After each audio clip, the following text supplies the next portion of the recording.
midst of this odd free agency, mid-COVID.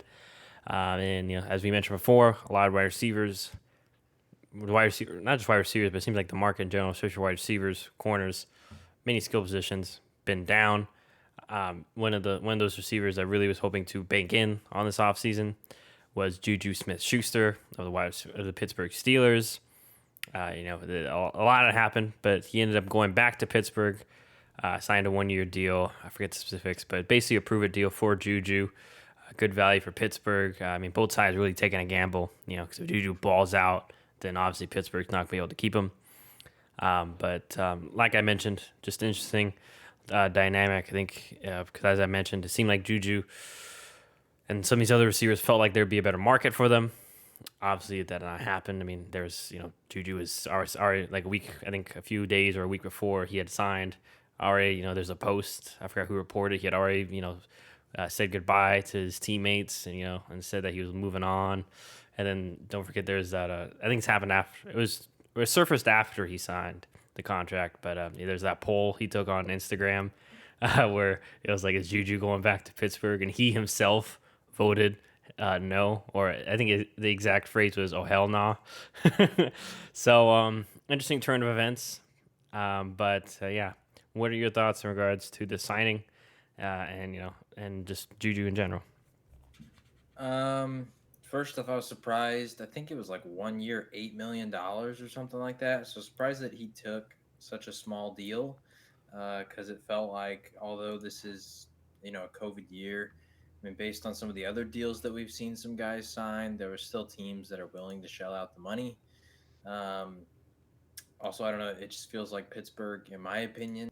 Maybe we'll be able to reevaluate them a little bit after the draft, but it feels like they've lost a lot of key pieces and might not be as good as they were during that first 3/4 of the season that they had, where they were going undefeated last year. Maybe that's a good thing, because when you go undefeated for so long, eventually you start to get really cocky and arrogant, and you start to believe that you have the formula, and then when teams start to figure you out and you have that short of a season left to try and respond, it can be a little bit difficult.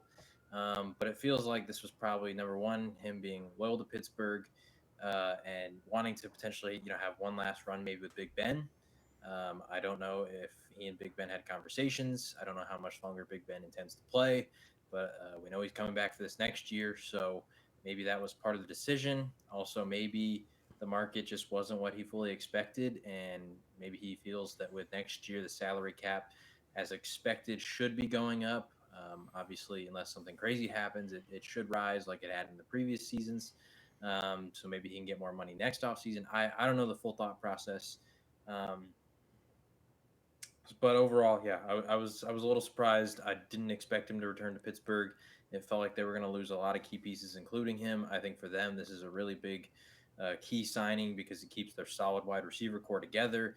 It allows Chase Claypool and some of the other younger receivers to continue to develop without having to be thrust into a larger role instantly, and maybe become more accustomed to the NFL before Juju potentially leaves. If he does next offseason, I don't know.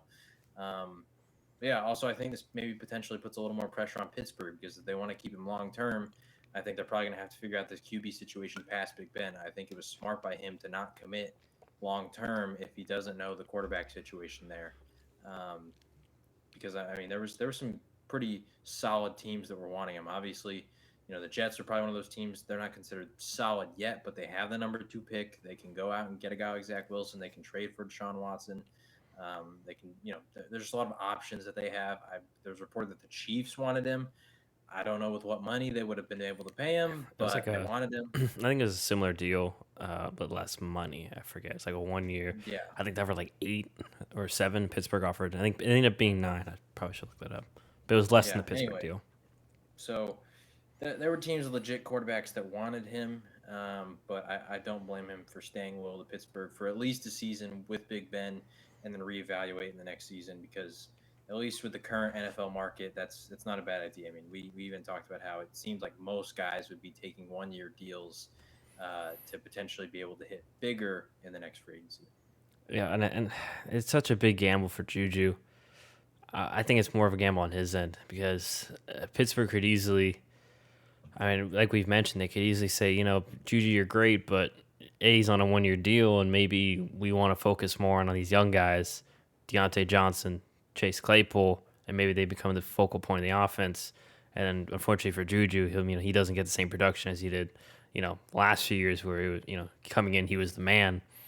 And now all of a sudden he's playing third fiddle. And but yeah, I think you have a very good point. Let's see what happens with Pittsburgh. Lot of losses. I mean, they cut Steven. I think it was Steven Nelson, Yep. their corner. He was very good for them last year. Yeah, and then I mean, all they got left. I mean, really, it's just Joe Hayden. But Joe Hayden, at some point, Joe Hayden's got to Father Time's going to get with him. And it kind of already has. Not definitely not as fast as he once was. But after that, there's a huge. I could say there's a huge drop off. I mean, who's playing corner right now? I can't even name the corner after that could probably play for them on the roster outside of Joe Hayden. And then obviously lost Bud Dupree and we saw the impact of just him not being there in the second half of the season. I know TJ's great, but now a full season where it's just him, Tuitt and Hayward, not a relatively deep Pittsburgh team, and then on top of the fact that Devin Bush is coming back from an ACL injury. Once again, Devin Bush, one of his main key traits is his speed and agility. He's probably not going to be the same as he was, before the injury, obviously. So a lot's going to be put on the Pittsburgh offense. Oh, sorry, we are back. But yeah, kind of where we left off on Juju. It's a huge gamble on both ends. We'll see how it pays off. We'll see what the Pittsburgh drafts. Obviously, they probably don't need wide receiver. Lost a bunch of O-linemen. I would assume O-line is going to be their main priority. Although, maybe, I mean, they could go, cornerback that we mentioned. Wouldn't be surprised. We'll see what moves they do. But wouldn't be surprised if Pittsburgh is going to be one of those teams that we sit there next year kind of going, why are they 7-9? Why are they 6-10? And then we remember, well, they did lose a lot of key pieces. So this may not be the good ending that Big Ben wants if this is the end. We will have to see. But, I guess good for Juju for taking a chance. Unfortunately, the market didn't work for him. Kind of glad I didn't go to my Packers. But as you mentioned, too, I think, he could have gone to the Jets for more money, things like that. I think he knew best chance was probably going back to Pittsburgh.